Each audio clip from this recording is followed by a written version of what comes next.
The challenge of the Yukon. It's Yukon King, swiftest and strongest lead dog of the Northwest, blazing the trail for Sergeant Preston of the Northwest Mounted Police in his relentless pursuit of lawbreakers. On King, on, you huskies! Gold discovered in the Yukon. A stampede to the Klondike in the wild race for riches. Back to the days of the gold rush, with Sergeant Preston and his wonder dog Yukon King as they meet the challenge of the Yukon.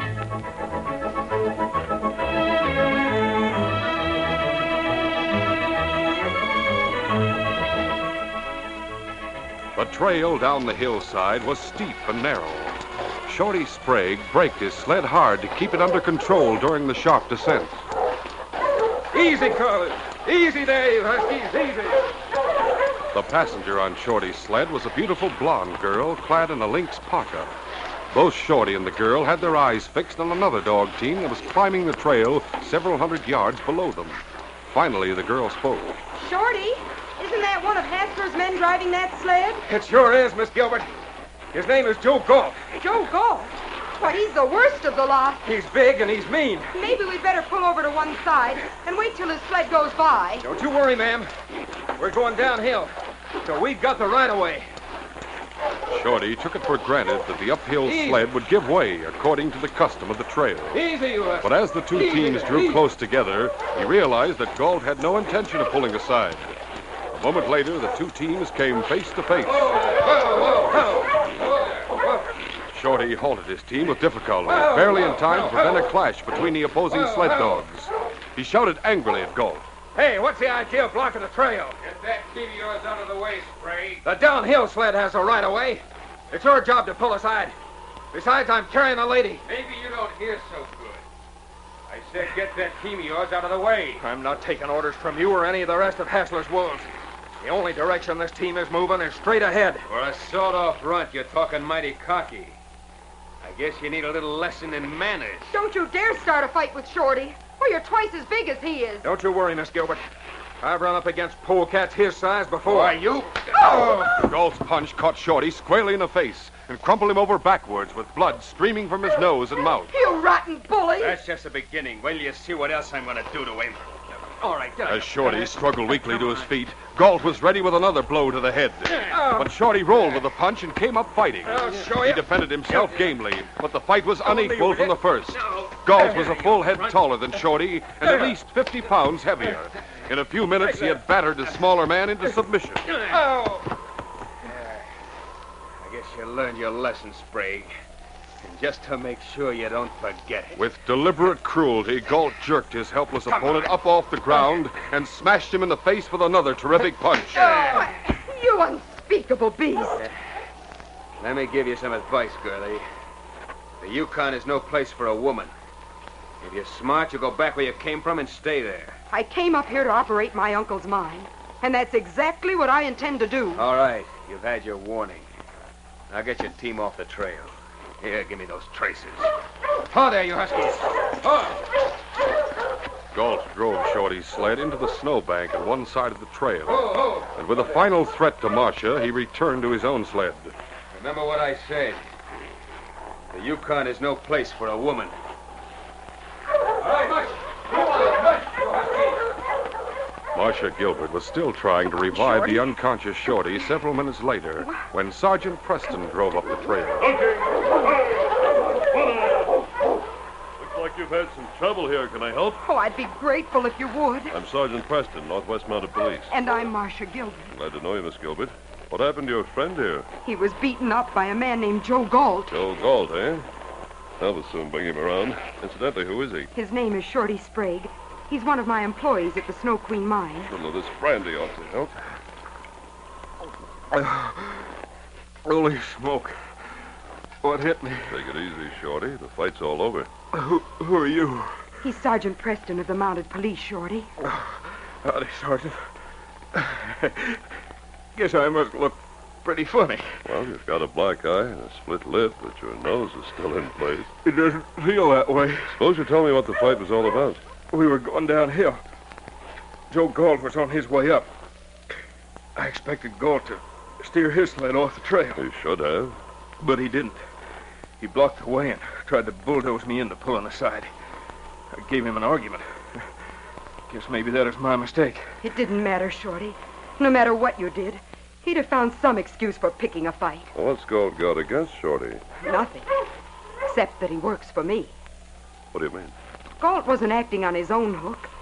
He works for a man called Hassler, Martin Hassler. I've heard the name. Heads a mining syndicate of some kind, doesn't he? Yes, that's right, Sergeant. He's been buying up all the claims on the Last Chance Creek. The only property he hasn't been able to get his hands on is the Snow Queen mine. Which belongs to you. Yes. I inherited it from my uncle 6 months ago. Hassler's been trying to buy me out ever since I took over the mine. I take it you aren't selling? You bet I'm not, Sergeant. The Snow Queen is worth twice what he's offering. Hassler thought it'd be easy to swindle me because I'm a woman, and I'm new to the mining business. When he found out I wasn't quite so gullible as he thought, he changed his tactics. How so? He began trying to intimidate me, to bully me into accepting his offer. He evidently intends to make things so unpleasant for me, I'll be glad to sell out. So that's why Galt picked a fight with Shorty. Yes. He and the rest of Hassler's men have already scared off 4 of my crew.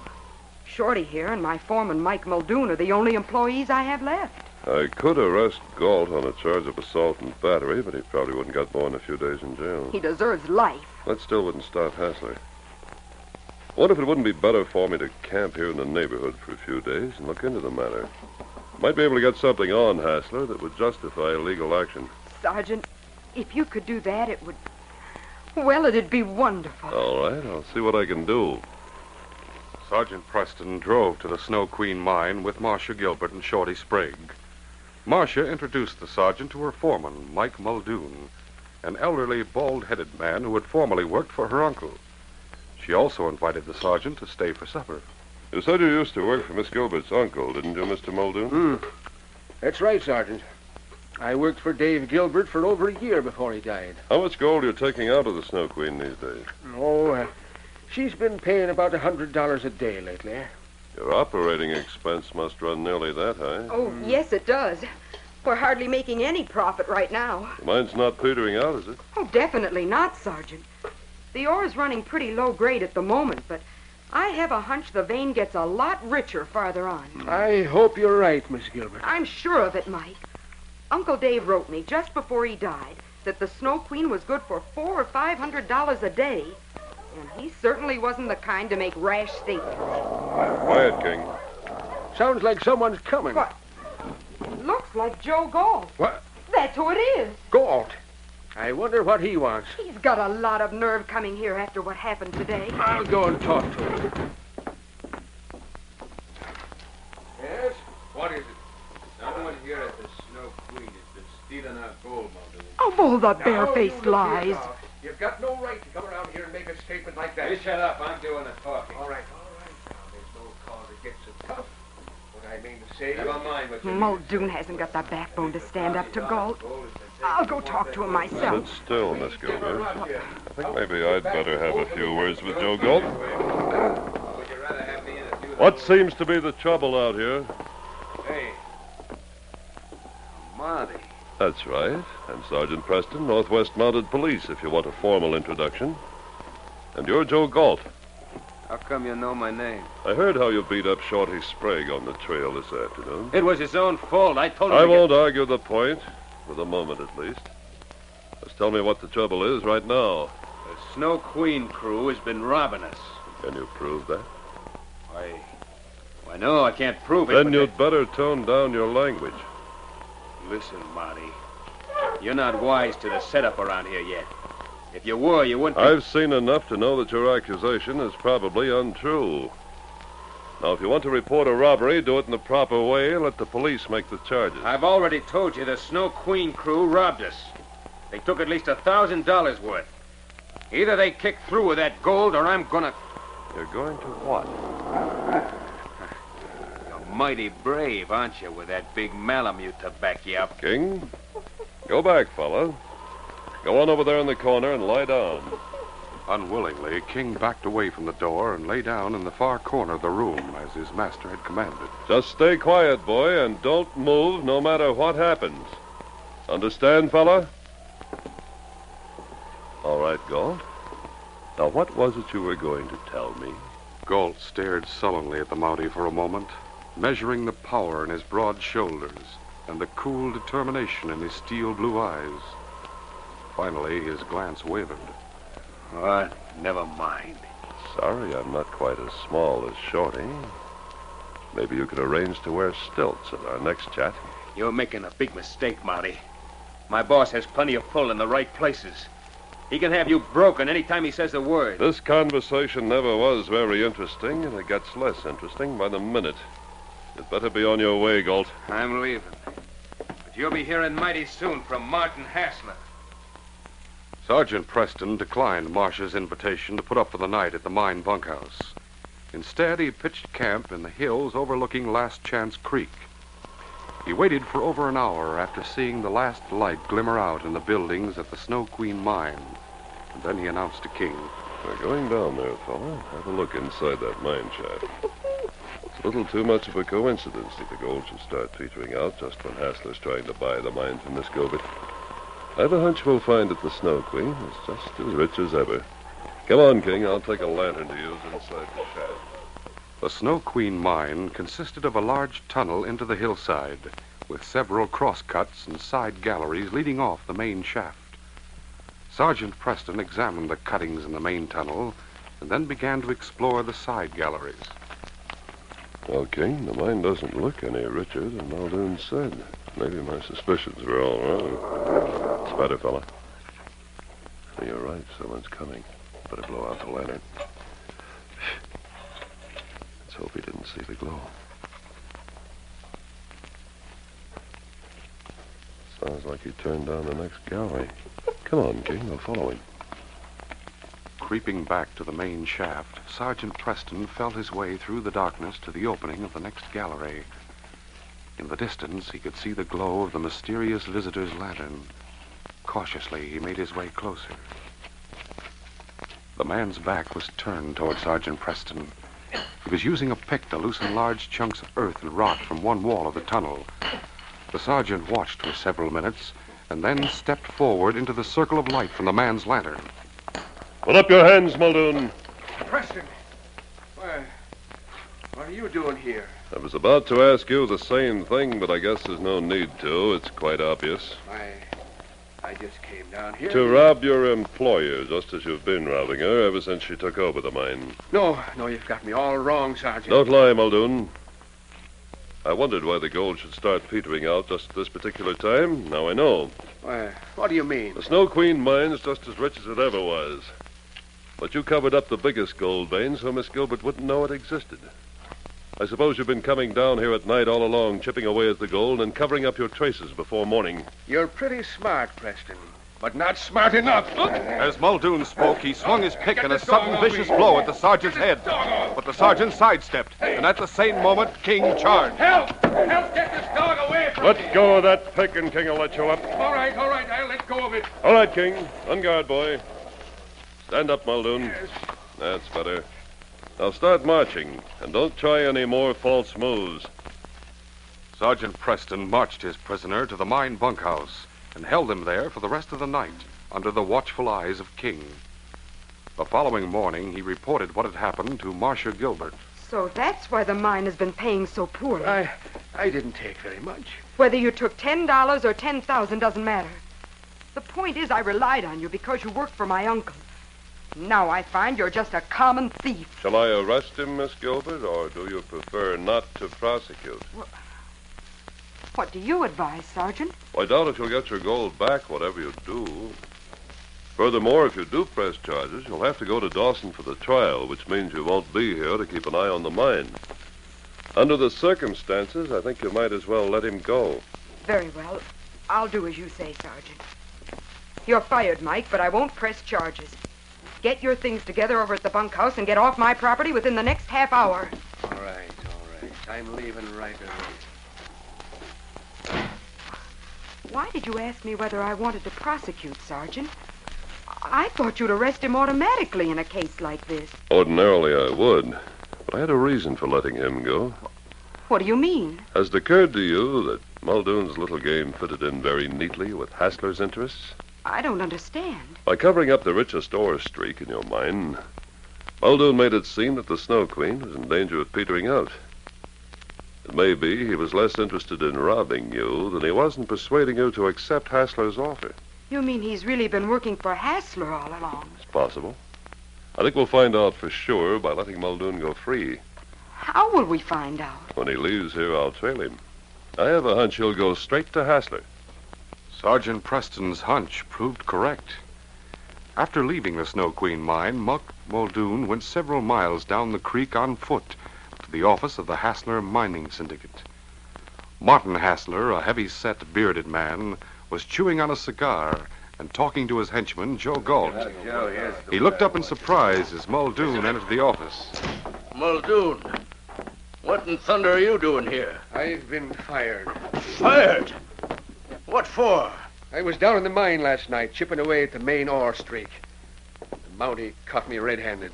You mean the same Mountie that run me off the property yesterday? That's the one. You blundering fool. Wasn't my fault. How did I know he'd be spying on me? You should have used your head, that's how. This'll clear the whole deal. Yes. She'll never sell now that she's found out about that hidden vein. What are you going to do, boss? I'm afraid there's only one thing we can do. What's that? Get rid of Miss Marcia Gilbert once and for all. You mean kill her? Let's not use that word, kill. What we'll do is blow up her cabin at night. Now, if she happens to be inside at the time, well, it'll be just too bad. It'll be too bad, all right, for her.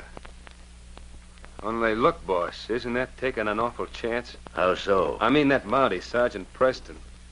If anything happens to the dame, won't he suspect us right away? Yeah, that's right. You fellows are the first ones he'll think of.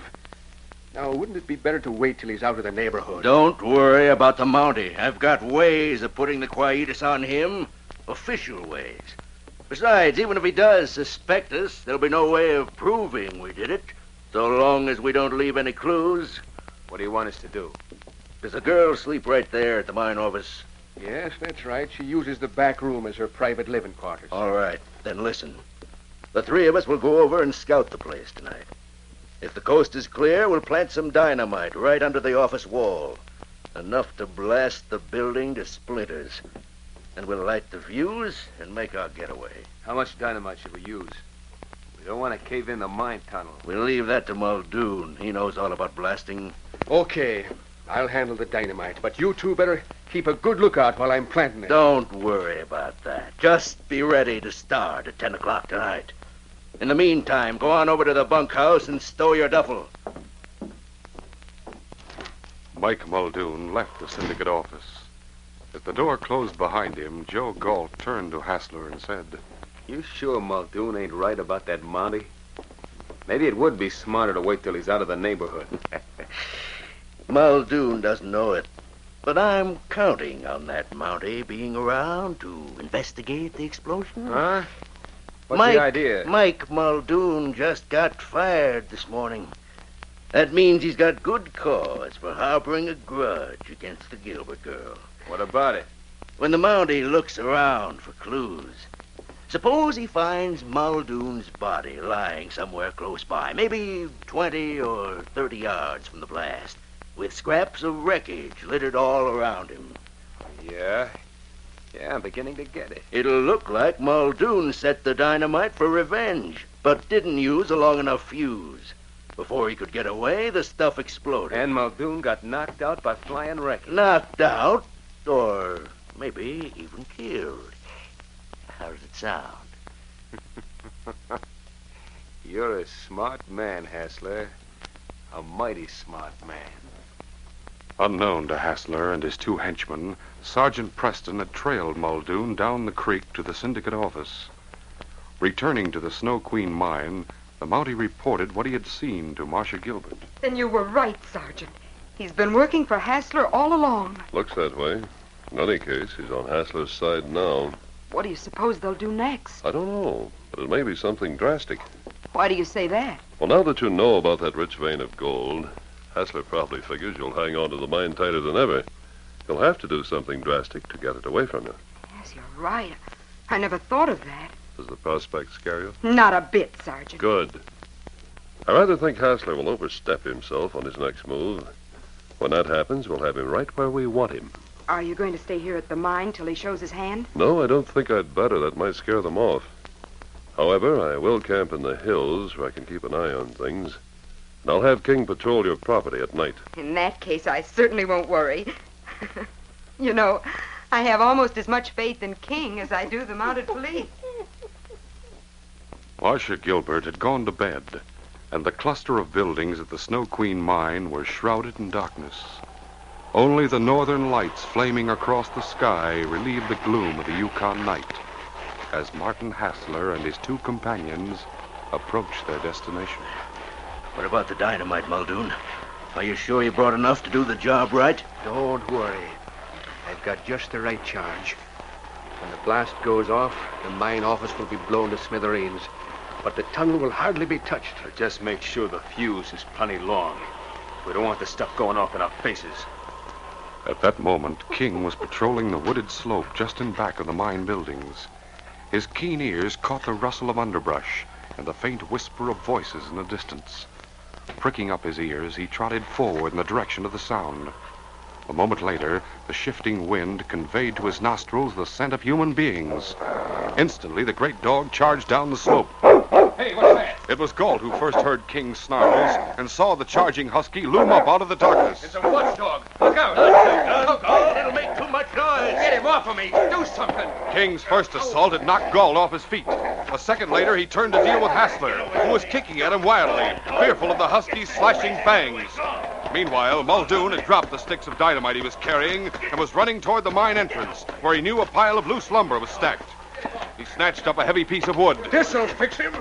Returning to the scuffle, he found Galt and Hassler struggling frantically to ward off the dog's savage lunges. Look out, I'll get him.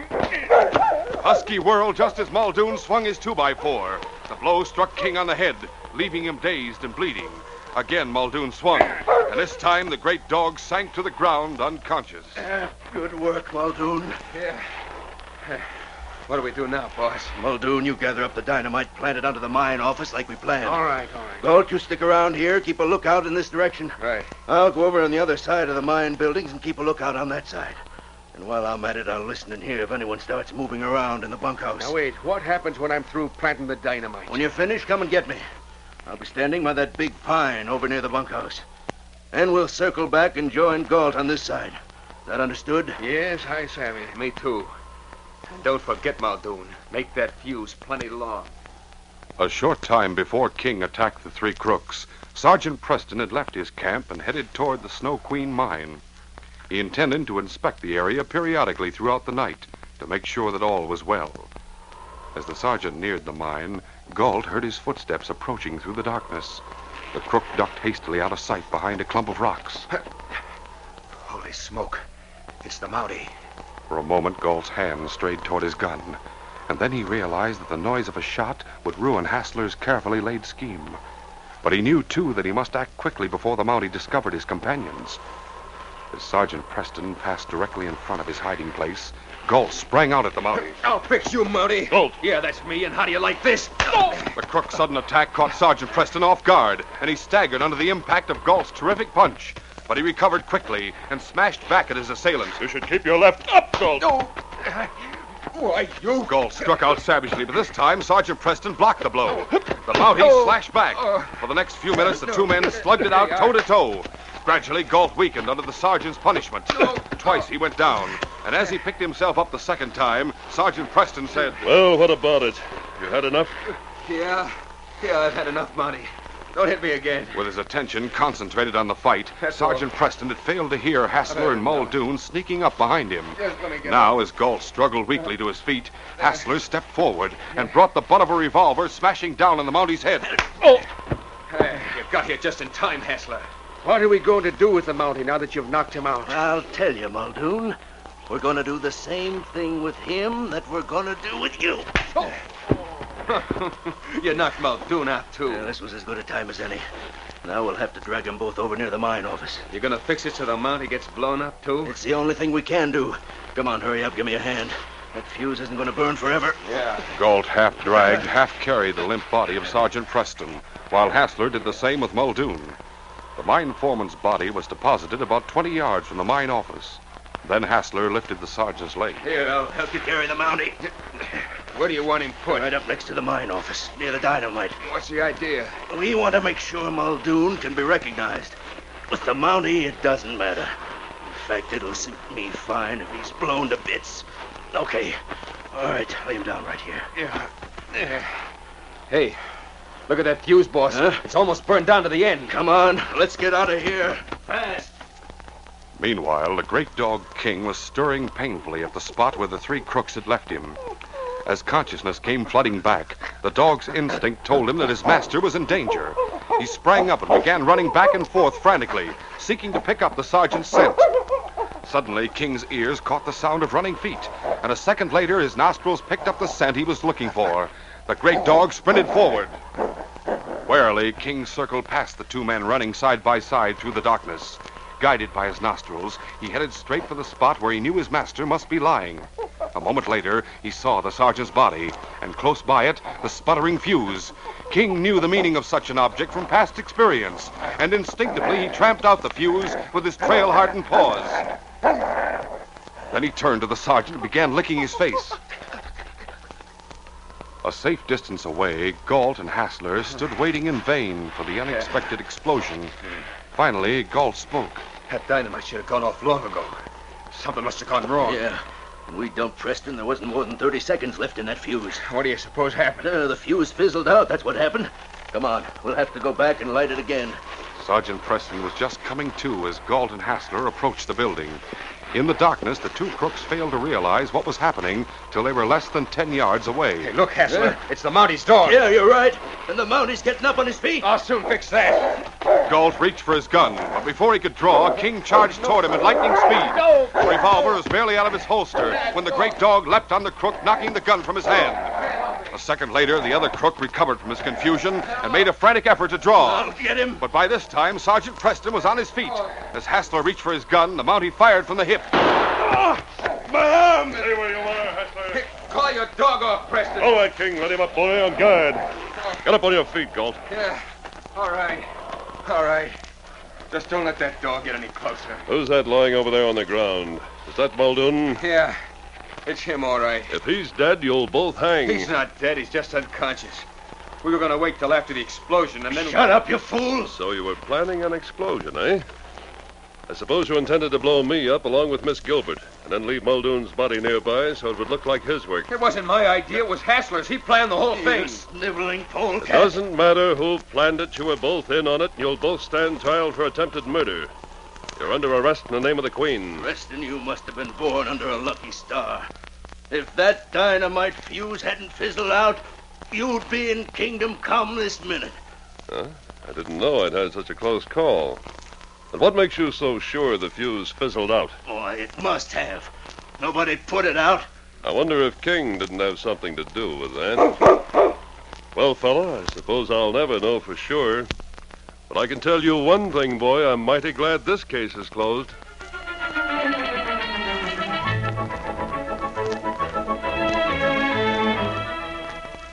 Now, here's Sergeant Preston with a preview of our next adventure, The Case King Takes Over. The man who murdered Mike Kramer's friend Sam left a trail that even a Chachaco could have followed. Mike and I were sure we could bring the killer to justice without any trouble at all. You see, I trusted Mike. I didn't know that he was in on the murder scheme and that his job was to kill me. Be sure to listen to this exciting adventure Wednesday. These radio dramas, a feature of the Challenge of the Yukon Incorporated, are created and produced by George W. Trendle, directed by Fred Flowerday, and edited by Fran Stryker. The part of Sergeant Preston is played by Paul Sutton. They are brought to you every Wednesday until September, when we shall resume our regular Monday, Wednesday, and Friday broadcasts.